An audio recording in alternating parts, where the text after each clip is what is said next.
Bismillahirrahmanirrahim. Assalamualaikum warahmatullahi wabarakatuh.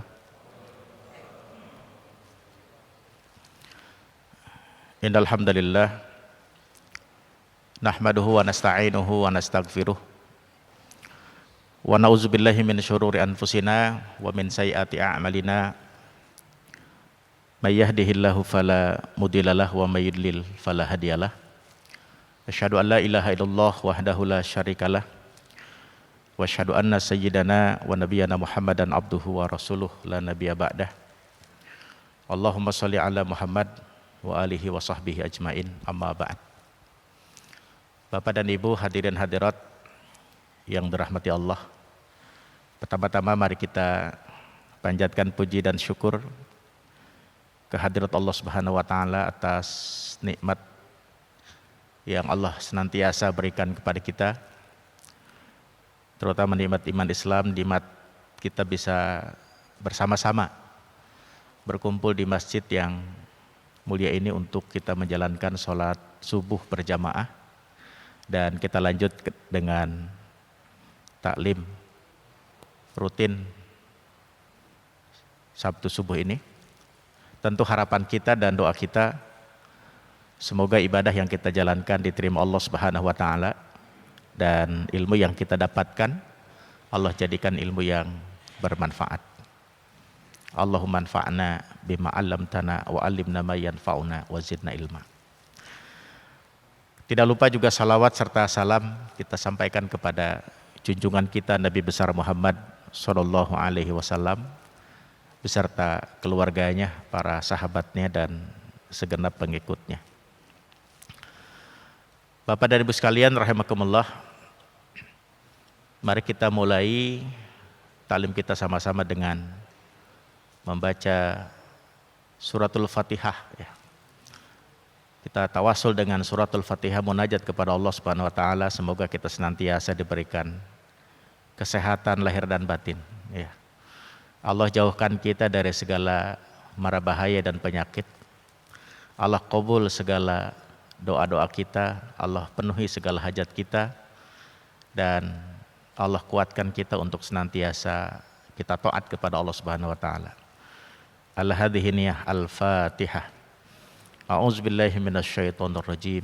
Bismillahirrahmanirrahim. Alhamdulillahirabbil alamin, arrahmanir rahim, maliki yaumiddin. Iyyaka na'budu wa iyyaka nasta'in. Ihdinas siratal mustaqim. Shiratal ladzina an'amta 'alaihim ghairil maghdubi 'alaihim waladdallin.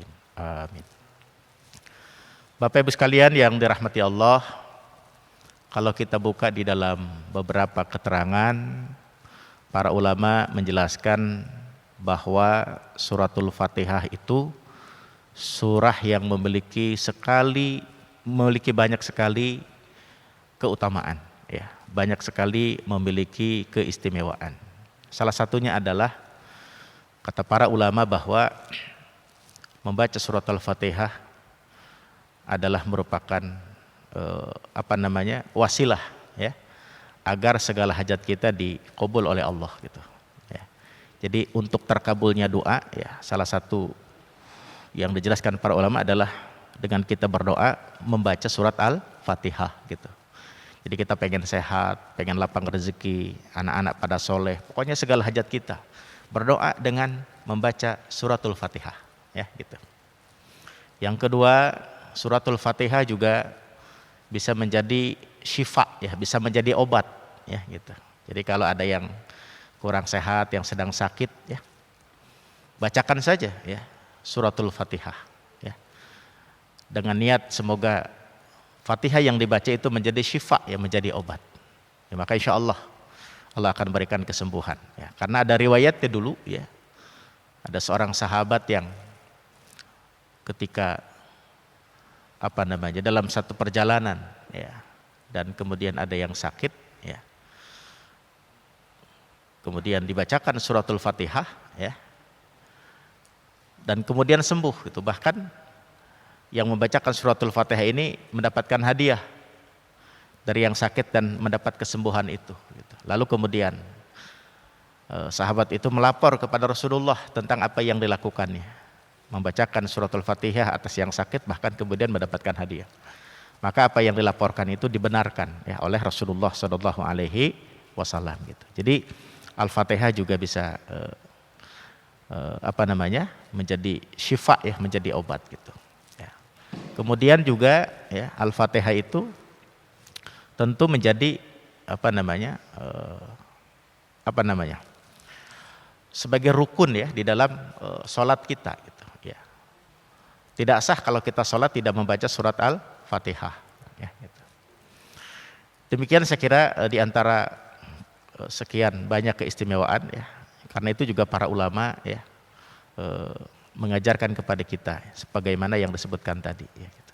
Dan karena itu tidak heran Bapak Ibu ketika nanti di manapun ya, bahkan mungkin juga di tempat kita biasa ketika ada imam misalnya memimpin sholat gitu, lalu tiba-tiba tidak banyak zikir yang diucapkan, langsung Al-Fatihah dan memimpin doa. Nah itu tidak bertentangan ya dengan tuntunan. Ya memang di antara keutamaan Al-Fatihah adalah akan menjadi kunci pembuka diijabahnya doa gitu. Ya. Pada kesempatan pagi hari yang berkah ini kita akan bahas tentang meraih keberkahan ya gitu. Sering ya kata berkah itu kita ucapkan dan bahkan selalu kita minta ya. Kita selalu mohon kepada Allah untuk bisa memperoleh keberkahan. Termasuk Bapak Ibu sekalian, salah satu amalan penting ya yang diperintahkan Rasul untuk kita hidupkan dalam kehidupan kita, dalam keseharian kita ya, dalam interaksi kita ya, sesama muslim, yaitu mengucapkan salam ya. Ketika kita berjumpa, ketika kita bertemu sesama muslim, maka ucapkanlah salam, yaitu ucapan Assalamualaikum warahmatullahi wabarakatuh ya. Kita mengucapkan salam kepada saudara kita, maka saudara kita menjawab ya salam tersebut. Ketika saudara kita mengucapkan salam kepada kita, maka kita pun juga menjawab salamnya gitu. Dan apa yang diucapkan ya oleh kita kepada saudara kita atau saudara kita kepada kita ya, itu kan doa ya gitu.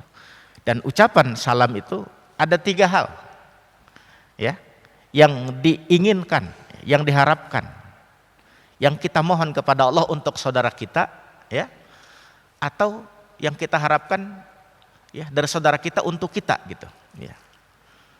Yang pertama adalah keselamatan, Assalamualaikum ya. Kita minta supaya saudara kita mendapatkan keselamatan ya. Warahmatullah kemudian kita juga minta ya rahmat Allah untuk saudara kita, dan kita juga minta keberkahan untuk saudara kita ya.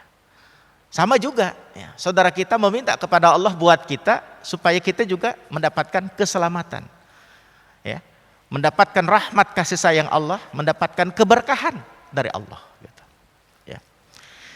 Karena 3 hal inilah sesungguhnya yang 3 hal itu, hidup selamat, hidup dapat rahmat Allah, dan dapat berkah dari Allah Subhanahu wa taala ya.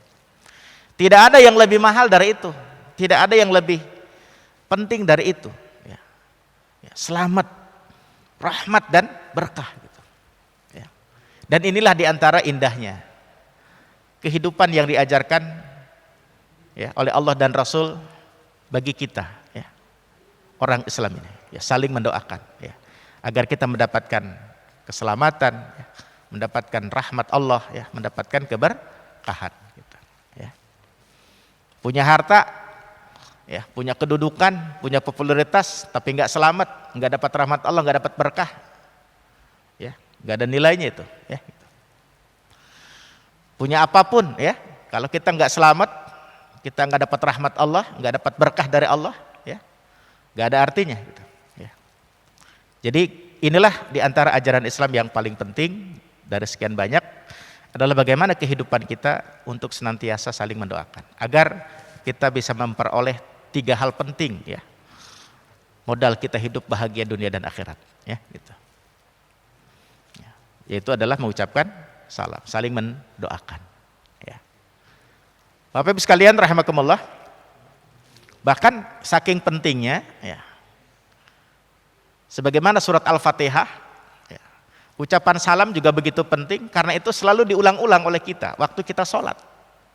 Ya.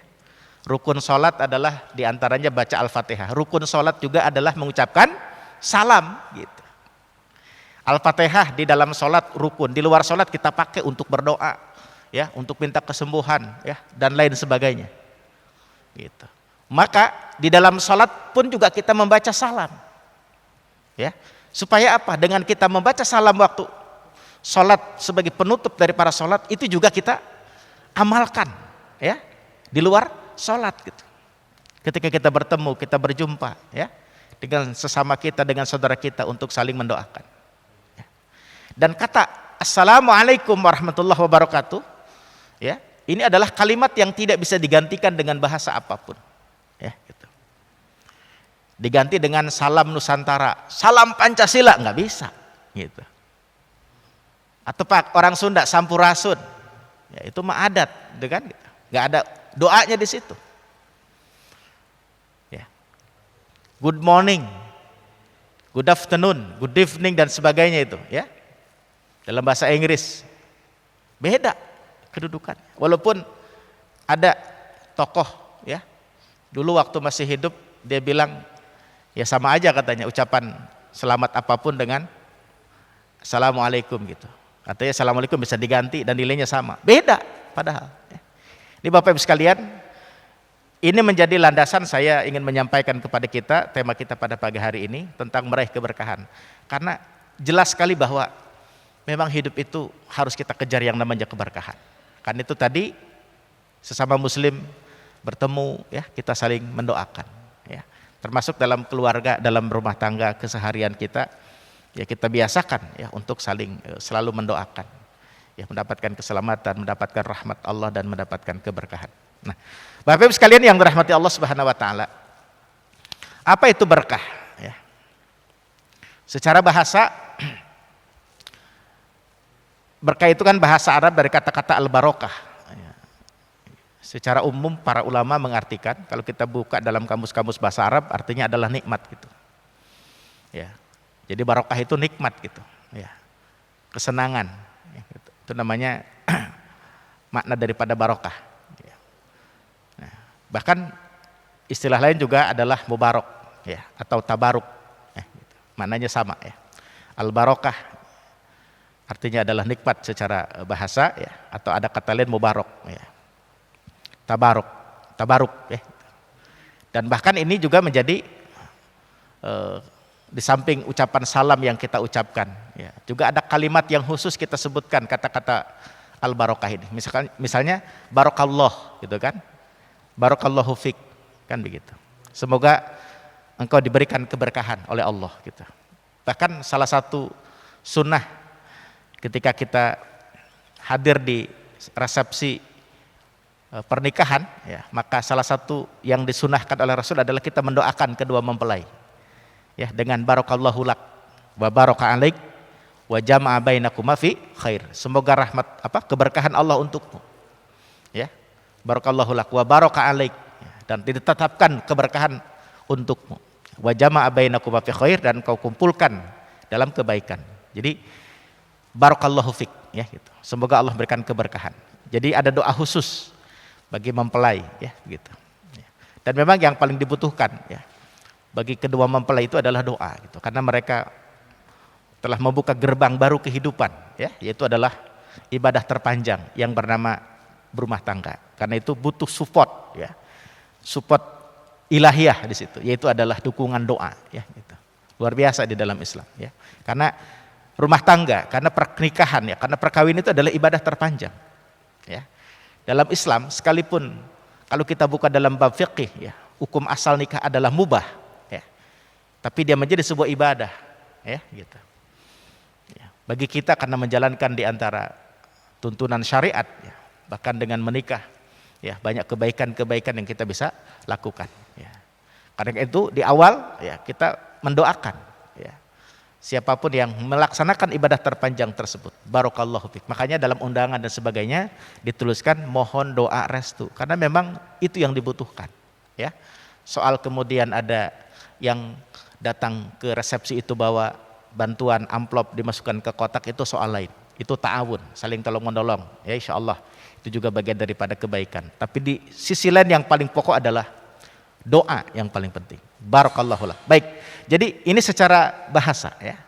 Jadi berkah itu artinya adalah nikmat gitu. Ketika kita minum, kita makan ya. Dan kita bisa berkumpul seperti ini ya. Ini kan namanya barokah, ini nikmat gitu. Ya. Ini nikmat luar biasa ya. Pagi-pagi kita sudah bangun ya. Bahkan saya sebelum jam 3 tadi sudah bangun gitu ya. Supaya tidak terlambat juga datang ke sini ya, gitu. Alhamdulillah pagi hari ini bisa silaturahim ya. Sudah lama juga ya gitu. Dari sebelum Covid ya. Covid aja udah berapa bulan ini ya gitu. Sudah 8 atau 9 bulan ya gitu. Dia udah hampir 10 bulan ini enggak kesini. Ya. Alhamdulillah bisa hadir ya. Biasanya Sabtu pagi saya ngisi juga di channel YouTube Taklim Bogor ya gitu. Hari ini saya hadir langsung di sini ya gitu. Nanti Bapak Ibu silahkan nanti pulang dari sini handphonenya diklik di YouTube Taklim Bogor, itu ada kajian kitab At-Targhib ya. Saya yang membawakan. Alhamdulillah sudah 4 bulan ini ya ngisi di channel YouTube ya. Kajian kitab At-Targhib wa Tarhib.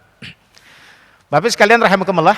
Kemudian yang selanjutnya makna secara istilah apa itu barokah ya. Merujuk kepada beberapa keterangan di antaranya Imam Al-Ghazali mengatakan bahwa berkah itu adalah ziyadatul khair, bertambah kebaikan gitu.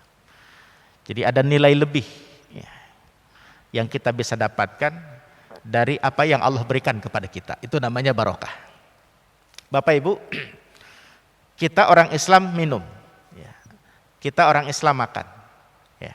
Orang kafir juga minum, orang kafir juga makan, sama ya. Dengan air ya dahaga hilang, dengan makan ya kita punya tenaga ya. Orang kafir juga sama ya, dengan minumnya ya hilang dahaganya ya, dengan makan ya bisa punya energi, punya tenaga untuk beraktivitas. Tetapi berbeda makan dan minumnya kita dengan orang kafir. Makan dan minum kita ada nilai lebih, itu disebut dengan barokah. Kenapa? Ketika kita akan makan dan kita minum baca doa Bismillahirrahmanirrahim ya, sama jenis makanannya, sama jenis air yang diminumnya, tapi orang beriman, tapi orang Islam ya, ketika minum dan ketika makan memiliki nilai lebih, dan itu disebut dengan barokah ya. Orang kafir tidak berdoa, tidak baca bismillah gitu. Bahkan saya lupa di Quran surat berapa itu Allah memberikan perumpamaan ya, bahwa innalladzina kafaru ya, orang-orang kafir itu ketika makan kama ta'kulul an'am, sebagaimana hewan ternak makan, begitu disebutkan ya gitu. Jadi inilah yang disebut dengan keberkahan gitu, nilai tambah gitu yang dilakukan oleh kita orang beriman gitu. Kita punya harta. Harta yang kita punya kita berikan kepada keluarga. Ya. Orang kafir juga punya harta, lalu mereka berikan kepada keluarga.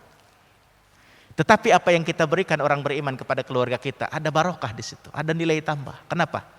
Menjadi sodakoh. Disebut, bahkan Rasul mengatakan harta yang diberikan oleh seorang suami kepada keluarganya untuk istri dan anaknya, itu sodakoh yang paling besar pahalanya. Adanya pahala dari apa yang diberikan oleh seorang suami kepada istri dan anaknya, kepada keluarganya ya. Kemudian bisa menjadi pahala ya, bisa bernilai sodakoh, itu namanya berkah. Ketika diberikan juga kepada yang lain, membantu yang membutuhkan, bukan sekedar yang lain terbantu ya, bukan sekedar orang lain tertolong, tetapi apa yang dilakukan dengan memberikan harta bantuan kepada yang membutuhkan menjadi nilai pahala buat yang melakukan, dan itu berkah. Orang kafir tidak gitu. Inilah Bapak Ibu sekalian, ziyadatul khair, bertambah-tambah kebaikan ya. Pagi hari ini kita bangun sebelum subuh, ya, maka kita sudah mendapatkan keberkahan di situ. Nilai tambah. Taklim sekarang sampai syuruk, bahkan pahalanya sama dengan pahala umroh. Ya. Ini yang disebut dengan ziyadatul khair. Ya, al barokah, bertambah-tambah kebaikan. Dan kita ingin, Bapak Ibu sekalian, hidup ini selalu punya nilai plus, selalu punya nilai tambah. Ya, gitu. Punya anak, ya, bukan sekedar anak itu menjadi hiasan dalam kebahagiaan rumah tangga kita, ya, zinatun fid dunya, ya, bukan hanya itu, tapi kita ingin anak kita menjadi qurrata a'yun. Itu kan anak yang barokah. Apa qurrata a'yun? Yang menyenangkan, yang membahagiakan. Kenapa? Karena ketakwaannya, karena kesolehannya, karena ketaatannya kepada Allah Subhanahu wa taala. Ya, gitu. Karena itu kita akan didik anak kita, ya, untuk menjadi anak yang barokah. Disebutkan oleh Al-Qur'an qurrata a'yun, yang enak dipandang. Itu kalau dijabarkan enak dipandang itu, anak itu soleh, anak itu rajin sholat, rajin ngaji, hormat sama orang tuanya, ya, gitu. Menjaga sholat, ya, sering mendoakan orang tuanya, dan seterusnya, gitu. Itu disebut dengan barokah. Ya. Bukan hanya anak kita, ya, menjadi hiasan dalam keluarga atau punya prestasi akademik di sekolahnya. Tidak hanya di situ. Ya. Kalau dia tidak bisa baca Fatihah, mendoakan kita.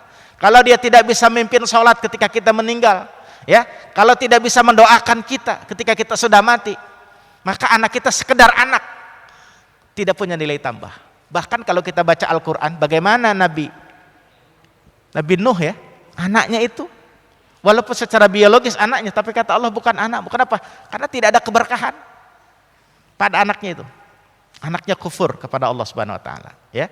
Anaknya tidak mau beriman, ya, apa yang diajarkan oleh ayahnya, gitu. Nah, Bapak Ibu sekalian, jadi barokah itu adalah ziyadatul khair. Kita mendapatkan nilai lebih dari apa yang kita punya, ya. Kita mendapatkan nilai lebih dari apa yang kita punya, gitu. Kita punya kendaraan, ya, kita pakai. Tapi ketika ada saudara kita pinjam, ada keperluan, ya, lalu kita pinjamkan, itu namanya kendaraan yang barokah, ya, gitu. Kita punya harta, nafkahi keluarga, tapi juga kita bantu orang, itu namanya harta yang barokah, gitu. Ada nilai tambah di situ, ya, gitu. Sehat, gagah, ya, tapi kemudian sehat dan, ya, kesempatan itu kita gunakan buat melakukan kebaikan, itu namanya barokah. Ada nilai tambah di situ. Inilah Bapak sekalian secara definisi.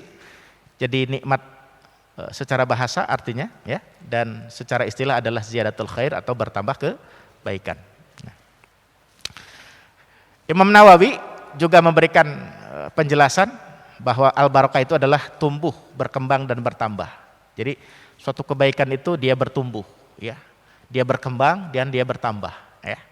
Atau kebaikan yang berkesinambungan namanya barokah, ya. Orang-orang tua kita, ya, para ulama apalagi, ya, gitu. Walaupun mereka sudah tidak ada, tapi kebaikannya masih nyambung, belum berhenti. Itulah ulama-ulama yang memiliki karya-karya, kitab-kitab yang mereka tulis yang masih dibaca oleh umat hari ini, ya. Di Indonesia ada ulama yang produktif menulis, yaitu adalah Buya Hamka almarhum, ya, gitu. Banyak sekali, walaupun sudah tidak ada, kebaikannya masih mengalir, ya. Bahkan tafsir Al-Azhar, ya, menjadi karya yang sangat monumental, ya, gitu. Banyak dipelajari oleh para santri, ya, para akademisi di kampus-kampus Islam untuk melakukan kajian-kajian ilmu Al-Quran, ya, gitu. Itu contoh. Jadi kebaikan yang berkesinambungan, ada keberkahan, artinya kebaikan yang terus bersambung. Bahkan walaupun orangnya sudah tidak ada begitu. Ya, termasuk misalnya sebagaimana hadis Rasul, ya, ketika anak Adam meninggal terputus seluruh amal kecuali 3, gitu. Sedekah jariyahnya, ya, kemudian ilmu yang manfaat, dan kemudian anak yang soleh yang mendoakannya. Itu namanya keberkahan, gitu. Orangnya sudah meninggal, ya, tetapi kebaikannya masih terus mengalir, gitu. Dan hadis ini harus menjadi betul-betul pegangan bagaimana kita, ya, selama hidup ini bersungguh-sungguh untuk melahirkan dan menciptakan, ya, sebuah keberkahan yang akan terus berjalan sekalipun kita sudah tidak ada. Ya, itu tadi dengan kita berzariyah, bersedekah jariyah. dengan kita mengajarkan kebaikan, mengajarkan ilmu supaya manfaat, dan juga kita cetak anak kita menjadi anak yang soleh. Kita sudah meninggal, ya, tetapi kebaikan itu masih terus bersambung. Itu namanya al-barokah, keberkahan. Ya. Ini kata Imam Nawawi seperti itu. Ya. Bapak sekalian rahimakumullah. Nah, kita lihat nih, ciri hidup yang barokah itu seperti apa? Ya, ada 3. Ya, ciri hidup yang barokah itu bernilai kebaikan, bernilai ibadah. Apapun pekerjaan, apapun aktivitas yang kita lakukan, ya, termasuk ya aktivitas-aktivitas duniawi, ya gitu, dia akan menjadi barokah, ya, kalau di situ ya, kita buat, ya, kita jadikan aktivitas duniawi itu sebagai amalan yang bernilai ibadah. Gitu. Ya. Apalagi jelas Allah mengatakan dalam Quran surat Az-Zariyat ayat 56 bahwa Allah menciptakan kita tugasnya adalah ibadah.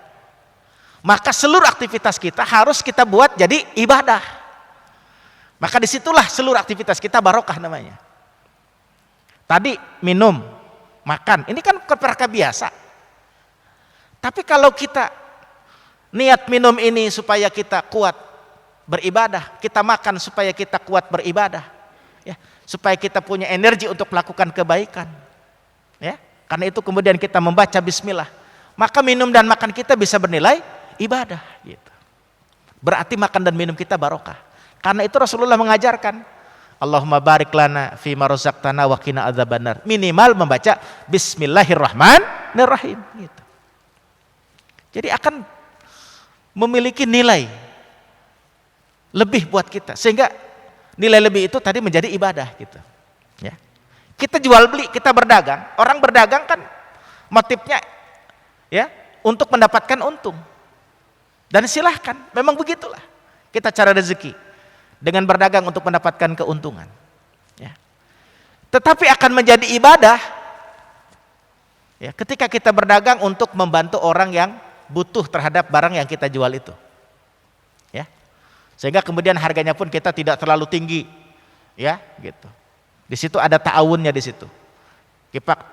Kita pakai di situ ada nilai kejujuran di situ, ya. Tidak manipulasi, ya, gitu. Maka jual beli yang kita lakukan itu, bisnis yang kita lakukan itu akan bernilai ibadah. Nah, bernilai ibadah dari aktivitas jual beli itu namanya barokah, gitu. Ya. Kita memudahkan orang untuk bisa mendapatkan apa yang diperlukannya, walaupun dengan cara jual beli, gitu. Dan kita jual beli dengan jujur. Bahkan Rasulullah mengatakan, ya, orang jujur, pedagang yang jujur itu nanti di hari kiamat akan dekat bersama Rasul. Subhanallah. Kenapa? Keberkahan dari aktivitas jual belinya bernilai ibadah. Keberkahan, ya, diperoleh dari hasil jual belinya itu, ya, karena dia jujur, sehingga dia dekat dengan Rasul nanti di hari kiamat, gitu. Ya. Punya jabatan, ya. Punya harta, ya. Punya ilmu, ya. Gunakan itu semua sarana untuk kita melakukan kebaikan, maka di situ ada barokah. Di situ ada barokah. Ada nilai tambah, gitu. Kita punya rumah ada halaman, ya, ada tetangga kita yang kena musibah atau ada tetangga kita yang ada kegiatan syukuran, ya, kita persilahkan pasang tenda di depan rumah kita. Kita izinkan karena tamu datang harus pasang tenda. Maka kita punya halaman itu bukan cuma parkir buat kita, orang lain kita bantu dengan cara dipersilahkan membuat tenda di depan rumah kita. Maka harta kita berupa halaman rumah memiliki nilai barokah di situ. Jadi ibadah di situ. Ya. Bapak Ibu sekalian rahimakumullah, itu yang pertama. Cirinya aktivitas kita itu, ya, bernilai ibadah. Apapun. Tadi bicara tentang hukum nikah. Hukum asalnya adalah mubah, gitu. Boleh, orang mau nikah mau enggak, hukumnya mubah kok. Silahkan. Mau enggak juga silahkan, karena mubah. Tapi karena kita, ya, orang beriman, kita orang Islam, kita ingin rumah tangga itu barokah, maka kita niatkan rumah tangga itu adalah untuk ibadah, maka barokah di situ. Ya. Bahkan dalam keterangan, orang yang sudah menikah dan yang belum menikah, sholatnya itu beda kedudukannya. Orang yang sholat itu lebih besar pahalanya daripada yang belum sholat, gitu. Sehingga ada sebagian pendapat di kalangan para ustadz, yang bujang itu nggak boleh jadi imam katanya. Bukan soal tidak sah, karena pahalanya dikit katanya. Gitu.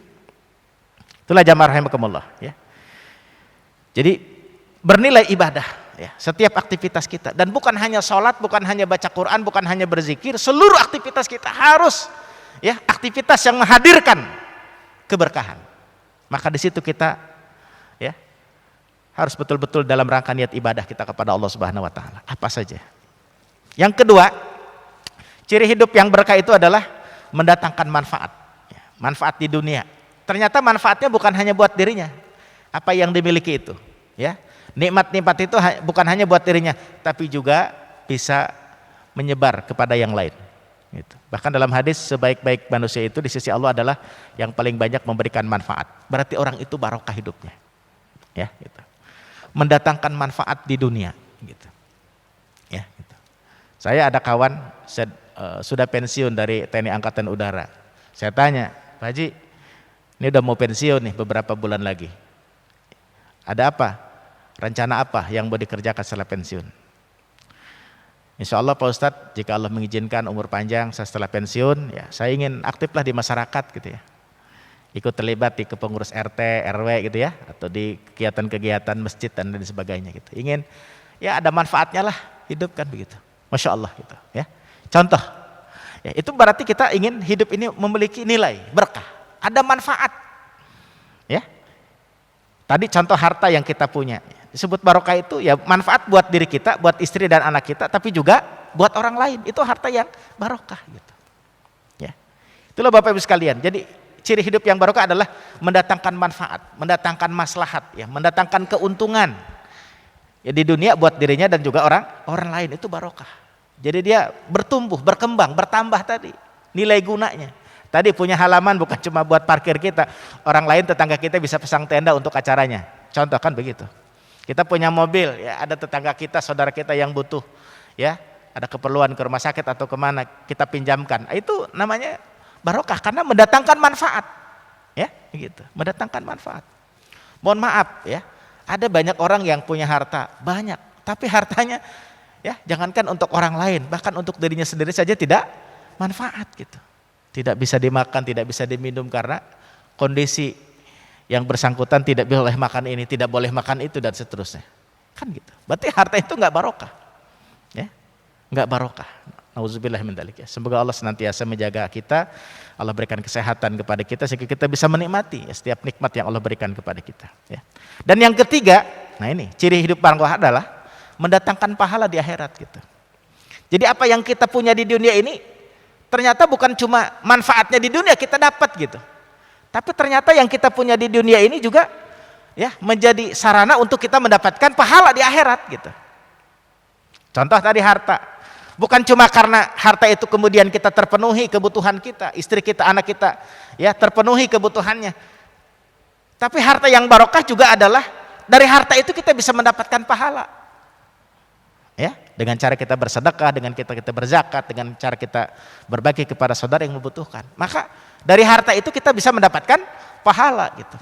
Bahkan Masya Allah namanya sedekah itu adalah satu amalan yang mendatangkan begitu besar keberkahannya. Contoh Al-Baqarah 261. Orang yang menginfakkan hartanya itu seperti satu biji yang menumbuhkan 7 dahan, ya. Kemudian dari setiap dahan itu ada 100 biji, 700 kali lipat. Keuntungan yang didapat, ya pahala dari Allah, bahkan wallahu yudhaifu liman yasha. Allah akan melipat gandakannya lagi. 1000 jadi 700.000, bahkan bisa lebih. 1.000.000 bisa jadi 700 juta, bahkan bisa lebih lagi. Masya Allah, ya. Itu mendatangkan pahala gitu. Ya. Jadi Bapak Ibu sekalian, inilah paling tidak 3 ciri ini yang harus kita pahami dari hakikat hidup yang berkah itu di sini. Ya. Apa yang kita punya, apa yang kita lakukan harus bernilai kebaikan, harus bernilai ibadah. Dagang, bekerja, apa saja pokoknya harus jadi ibadah. Yang kedua, harus manfaat buat diri kita dan orang lain. Ya. Harus mendatangkan manfaat, ya. Berguna, berkembang, bertumbuh, ya. Punya manfaat yang tidak terbatas tapi terus bisa meluas manfaatnya itu, ya. Dan kemudian apa yang kita punya, apa yang kita kerjakan, ya, di dunia ini harus mendatangkan pahala kelak di akhirat. Pahala itu nanti Allah akan berikan dalam bentuk kenikmatan-kenikmatan, kesenangan-kesenangan di dalam surga gitu. Inilah ciri hidup yang barokah. Bapak sekalian, nah sekarang bagaimana cara kita meraih keberkahan dalam hidup itu? Yang pertama adalah kita beriman dan bertakwa. Ini modal utama. Hidup kita berkah, hidup kita jadi ibadah, hidup kita punya nilai manfaat, hidup kita akan mendapatkan pahala di akhirat. Pertama adalah beriman dan bertakwa kepada Allah Subhanahu wa taala. Dalam Quran surat Al-A'raf 96 ya. Walau anna ahlal qura amanu wattaqau la fatahna alaihim barakatim minas sama'i wal ard walakin kadzdzabu fa akhadnahum bima kanu yaksibun. Kalau satu penduduk negeri beriman bertakwa, pasti kami akan limpahkan kepada mereka berkah dari langit dan di bumi. Jadi kalau kita iman, kita takwa, ya, maka kita pasti diberikan oleh Allah keberkahan. Ya. Bapak Ibu sekalian, orang beriman, apapun yang dikerjakannya, ya, akan memiliki nilai di sisi Allah Subhanahu wa taala.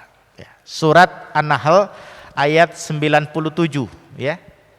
Di situ dikatakan barang siapa yang melakukan satu pekerjaan baik, ya, laki-laki atau perempuan, dan dia beriman, maka kata Allah, falanuhyiyannahu hayatan thayyibah, pasti kami akan berikan kepadanya kehidupan yang baik. Walanadziyannahum ajrahum bi ahsani ma kanu ya'malun, dan kami akan berikan kepadanya pahala melebihi dari kebaikan yang dikerjakannya. Jadi karena iman itulah Bapak Ibu, apa yang kita kerjakan tercatat di sisi Allah menjadi kebaikan. Ya. Karena takwa itulah setiap pekerjaan kita akan punya nilai kebaikan. Bahkan bukan cuma ibadah mahdoh seperti sholat, baca Quran, berzikir semata yang akan Allah nilai. Apapun aktivitas kita, kita beriman akan punya nilai pahala. Ya. Kita bekerja, Bapak, para jamaah sekalian, mencari nafkah buat keluarga. Ternyata itu juga bagian daripada kebaikan yang bernilai pahala. Kenapa? Karena kita orang beriman. Ya. Bahkan para ulama menyebut itu sama dengan jihad. Ya, saat kita mencari rezeki. Ya. Bahkan saat kita merasakan keletihan, kelelahan dari pekerjaan yang kita kerjakan, dari pekerjaan yang kita lakukan dalam rangka bekerja mencari nafkah, di saat letih, di saat lemah, di saat kita begitu merasakan capek, di titik itulah, di poin itulah, di momen itulah Allah menggugurkan, menghapuskan dosa-dosa kita. Gitu, ya. Kenapa? Karena mencari harta buat orang beriman, buat orang bertakwa, bagian daripada ibadah, bagian daripada amal soleh. Ya. Karena itu ketika melakukannya akan punya nilai, termasuk dosa-dosanya akan dihapuskan, akan berguguran ketika merasakan keletihan dalam bekerja. Gitu. Karena itu kita jangan ngeluh, capek nyari duit, capek kita kerja. Justru ketika kita merasakan kecapean itu, berguguran dosa-dosa kita. Kata para ulama, ada di antara dosa kita yang nggak terhapus dengan langkah ke masjid, dengan kita wudhu, dengan kita sholat, ya, dengan kita istighfar nggak terhapus. Tapi dia terhapusnya dengan letihnya kita mencari rezeki. Gitu. Inilah orang beriman, inilah orang yang takwa. Ya, aktivitasnya berkah di situ. Ya. Jamaah rahimakumullah. Bahkan dalam riwayat Rasulullah pernah mencium tangan. Ya. Seorang sahabat, ternyata sahabat itu adalah orang yang rajin bekerja, tangannya kasar. Ya, gitu. Akibat dari pekerjaannya sehingga agak kasar tangannya dan dicium tangan oleh Rasulullah Shallallahu Alaihi Wasallam. Artinya apa di situ? Bahwa bekerja mencari harta bagi orang takwa, bagi orang beriman, bagian daripada ketaatan kepada Allah. Ya. Seorang kepala keluarga yang keluar dari rumah kemudian dia ke hutan, dia mencari kayu bakar, dia ambil kayu bakar itu kemudian dia jual, kemudian dia beli makanan, kemudian dia berikan kepada keluarganya, maka sungguh harta yang dia bawa adalah harta yang barokah. Begitu. Ada kebaikan di situ. Inilah Bapak Ibu sekalian rahimakumullah. Jadi yang pertama adalah beriman dan bertakwa kita kepada Allah Subhanahu wa taala, ya, akan turun keberkahan. Karena itu jangan khawatir dalam hidup ini, kalau kita beriman bertakwa, ya, pasti hidup kita akan diberikan oleh Allah keberkahan. Ya. berkah itu bisa harta kita bertambah, harta kita manfaat, harta kita bisa menjadikan pahala ya buat kita. Ya. Jadi ada hal selalu menghadirkan ya hal-hal yang bermanfaat yang positif ya buat diri kita dari apa yang kita punya itu. Yang kedua, bagaimana kita meraih keberkahan? Yang kedua adalah lakukan segala sesuatu diniatkan karena Allah. Ya, apa saja. Bukan hanya sholat nawaitunya lillah, sholli fardhu subhi raqataini mustaqbilal qiblati ada lillahi ta'ala.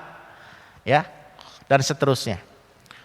Tapi juga semua aktivitas kita. Ya. Karena niat ini adalah merupakan penentu. Ya. Niat ini yang memiliki atau niat ini yang akan menentukan nilai satu pekerjaan yang kita kerjakan. Innamal a'malu binniyat. Sesungguhnya setiap amalan tergantung pada niat. Oleh karena itu kita niatkan segala sesuatu itu adalah karena Allah. Maka di situ aktivitas kita, ya, kehidupan kita menjadi berkah, gitu. Ya. Diniatkan karena Allah. Ya. Wa innama likulli imri'in ma nawa. Maka kita akan memperoleh apa yang kita niatkan. Kalau kita niatnya karena Allah, maka kita akan mendapatkan nilai dari Allah Subhanahu wa taala. Mendapatkan keuntungan dari Allah Subhanahu wa taala. Dan itu barokah namanya. Lakukan segala aktivitas itu adalah karena Allah, diniatkan karena Allah. Innamal a'malu binniyat. Ya. Ini penting sekali. Jadi selain daripada pekerjaan secara zahirnya itu baik, secara zahirnya itu bagus ya, tetapi juga secara batiniah kita landasi segala amal kita, perbuatan-perbuatan kita itu adalah karena Allah Subhanahu wa taala. Maka di situ ada keberkahan. Ya. Istri saya kerja di kesehatan, setiap hari pakai APD, kebayang dari jam 8 sampai jam 12 bahkan bisa lewat. Ya, kita pakai yang segini aja kadang-kadang nggak nyaman juga, ya. Gitu. Apalagi yang agak tebal daripada ini, engap. Itu kalau orang kesehatan yang pakai apa tuh, yang 95 atau apa istilahnya saya nggak paham tuh. Yang kalau kita pakai nggak biasa itu engap, gitu kan. Belum lagi pakaiannya, gerahnya luar biasa, berlapis-lapis, supaya tidak terpapar oleh virus kan gitu. Karena sehari-hari interaksi dengan para pasien yang belum tahu negatif ataukah positif, ya begitu. Ya. Berat sekali. Ya, kadang-kadang ya suka juga manusiawi lah, capek sampai kapan sih begini katanya, udah berbulan-bulan ini kerja model begini katanya, kan begitu. Diperkokohnya dengan itu, niatkan karena Allah, gitu. Niatkan karena Allah. Ya. Bapak Ibu sekalian rahimakumullah, supaya apa? Supaya bisa mendatangkan keberkahan di situ. Ya. Menjadi kebaikan buat kita, apapun yang kita kerjakan. Ya gitu. Kita bekerja, ibu-ibu di rumah tangga mengurus keluarga rumah tangga, ya gitu. Anak-anak yang sedang kuliah, yang sedang sekolah. Niatkan apapun aktivitas kita itu adalah karena Allah, maka barokah yang kita kerjakan, ya gitu. Ya. Dan kalau kita melakukan sesuatu itu diniatkan karena Allah, ya, maka ada kepuasan, ada kesenangan saat setelah selesai kita mengerjakannya. Gitu. Bapak Ibu sekalian rahimakumullah, ini yang penting yang kedua. Ya, adalah lakukan segala hal yang kita kerjakan itu adalah niat karena Allah Subhanahu wa taala. Berapa menit lagi syuruk? Berapa menit lagi? Syuruk? 2 menit lagi. Ya. Yang ketiga Bapak Ibu sekalian, ya, adalah kita mulai aktivitas kita ya dengan berdoa. Ya. Atau lebih spesifiknya kita membaca bismillah.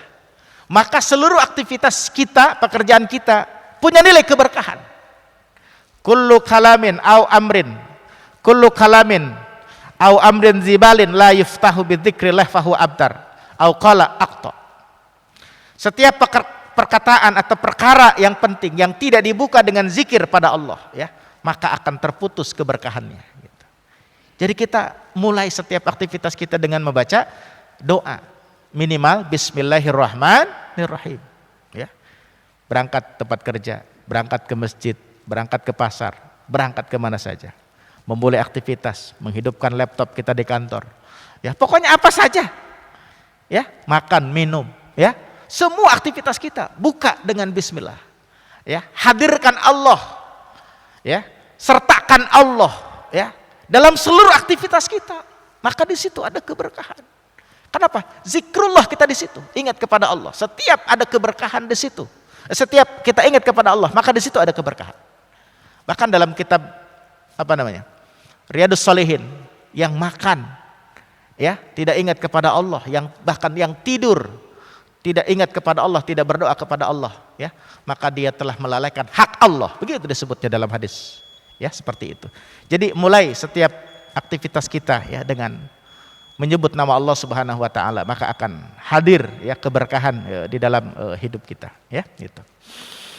Kemudian yang keempat adalah melakukan segala aktivitas duniawi diikat dengan amalan ukhrawi. Jadi kesibukan duniawi kita jangan lepas ya dari aktivitas ukhrawi kita. Kalau bahasa orang tua kita dulu, usaha dan usoli, ya gitu. Usahanya rajin, usolinya jangan sampai ditinggal. Ya ayyuhalladzina amanu idza nudiya lis-shalah mi yaumil jumu'ah fas'au ila dzikrillah wa zarul bai' zalikum khairul lakum in kuntum ta'lamun. Ketika azan sudah berkumandang hari Jumat, tinggalkan segala urusan. Ya, waktunya salat. Ya, gitu. Dan bahkan menarik di ayat yang ke-10-nya, lupa enggak ditulis di sini, yaitu adalah kalau sudah selesai Jumatannya, kembali bertebaran di atas muka bumi, lanjutkan lagi kerjanya, lanjutkan lagi cari rezekinya, begitu. Disitulah Islam mengajarkan ada tawazun, ada keseimbangan, dunia akhirat sama-sama bersinergi, ya, sama-sama disatukan di situ. Itulah Bapak Ibu sekalian rahimakumullah. Ya, jadi jangan sampai aktivitas dunia kita lupa dengan aktivitas akhirat supaya hadirnya keberkahan. Jadi orang yang dari pagi sampai sore dia cari duit, ya, sampai lupa sholat, ya, berarti dia mengejar dunia dan dunia yang dia carinya tidak ada keberkahan. Tapi kalau dia kerja dan dia juga menjaga sholatnya, maka disitulah pekerjaan dia akan punya nilai keberkahan. Ya, jadi ikat aktivitas duniawi dengan aktivitas ukhrawi. Ya. Saya banyak teman-teman dan jamaah yang kerjanya di Jakarta, ada yang di daerah mana gitu, yang dari kereta itu habis subuh langsung naik kereta karena harus sampai di kantor ya sebelum jam 8 ya gitu. Ya begitulah di perjalanan ya sudah diatur tuh bagaimana bisa sholat subuhnya di stasiun, kemudian nanti pas pulang sore asar dan maghribnya disiasati supaya sholat tetap bisa dijalankan seperti itu ya. Supaya apa? Kerjaan duniawi itu punya nilai keberkahan. Jangan hanya gara-gara dunia yang kecil, yang sedikit itu kemudian kita membuang ya sesuatu yang jauh lebih berharga. Kata Nabi, dunia itu seperti apa namanya, jari dicelupkan di air laut, diangkat setetes, itulah dunia. Akhirat itulah lautan yang sangat luas. Jadi jangan sampai kejar yang kecil, lupa dengan yang jauh lebih besar ya. Tetapi yang kecil akan punya berkah kalau yang besar itu tidak ditinggalkan ya. Dunia akhirat. Yang kelima, lakukan segala aktivitas kita sesuai dengan aturan syariat ya. Jual beli jujur ya kan, jual beli yang halal, maka itu akan apa namanya, datang keberkahan di situ. Bekerja ya tidak khianat, tidak korupsi ya begitu. Sekarang lagi ramai ya gitu. Saya nggak nyangka, saya awal-awal dengar berita itu agak ketawa, kok gara-gara bibit apa tuh benur, apa tuh benur, lobster ya gitu. Orang kok bisa tersangka kan gitu, ikan-ikan kecil gitu, sebenarnya berapa sih harganya gitu. Ternyata luar biasa ya, fantastis juga. Bapak Ibu sekalian rahimakumullah. Jadi sekali lagi lakukan segala aktivitas kita sesuai dengan tuntunan. Makan, minum dengan bismillah, dengan tangan kanan, barokah di situ. Tapi kalau nggak berdoa pakai tangan kiri, nggak barokah di situ. Ya, langkankan kaki kita dengan kaki kanan, baca bismillah tawakkaltu 'ala Allah. Lakukan itu kan syariat, barokah di situ. Apa saja yang kita kerjakan. Ya, pakai baju tangan kanan dulu kita masukkan, kalau melepas tangan kiri dulu. Itu barokah di situ. Ya, subhanallah. Masuk kamar mandi, keluar kamar mandi, aturannya dipakai. Kaki kiri duluan, kaki kanan belakangan, ya begitu. Itu barokah di situ. Pokoknya lakukan aktivitas-aktivitas itu. Kalau kita tidur miring ya ke kanan itu baca doa sebelum tidur. Itu barokah. Lakukan. Tuntunan syariat. Seluruh aktivitas kita akan barokah. Yang keenam, menggunakan segala apa yang kita miliki untuk taat kita kepada Allah Subhanahu wa taala. Apa saja? Ya, inna sholati wa nusuki wa mahyaya wa mamati lillahi rabbil alamin la syarikalahu wa bidzalika umirtu wa ana minal muslimin. Jadi pokoknya apa yang kita punya ya, buat sarana kita buat taat kepada Allah Subhanahu wa taala, maka itu akan ada berkah. Terakhir Bapak Ibu sekalian, contoh. Sehat dan waktu lapang kalau dipakai jadi amal soleh, maka sehat dan waktu itu adalah menjadi barokah. Harta, kita punya harta, kita gunakan buat keperluan yang benar ya, dan kemudian untuk bersedekah, maka harta kita akan menjadi harta yang berkah ya. Ilmu, ya, kita punya ilmu kalau kita amalkan dan kita juga ajarkan kepada yang lain, maka ilmu itu akan menjadi ilmu yang berkah. Kita punya rumah. Rumah bukan hanya buat tempat tinggal kita bersama keluarga, tapi kita gunakan sebagai tempat untuk memperbanyak baca Quran dan salat sunnah, maka rumah kita akan menjadi rumah yang berkah. Keluarga, selain kita cintai dan kita cukupi nafkahnya, tetapi juga sebagai tempat untuk kita mendidik ya, dan membentuk mereka menjadi manusia yang takwa, maka keluarga kita akan jadi keluarga yang berkah. Jabatan, kalau kita gunakan untuk mendatangkan banyak kemaslahatan untuk orang banyak, maka jabatan itu akan menjadi jabatan yang mendatangkan keberkahan. Saya kira demikian Bapak Ibu yang bisa disampaikan, mudah-mudahan menjadi ilmu yang manfaat ya, dan bisa kita amalkan dalam kehidupan kita. Terima kasih atas perhatian. Kita tutup sama-sama dengan baca hamdalah dan doa kafaratul majlis. Alhamdulillahirabbil alamin. Subhanaka Allahumma wa bihamdika asyhadu an la ilaha illa anta astaghfiruka wa atubu ilaik. Alafu minkum. Assalamualaikum warahmatullahi wabarakatuh.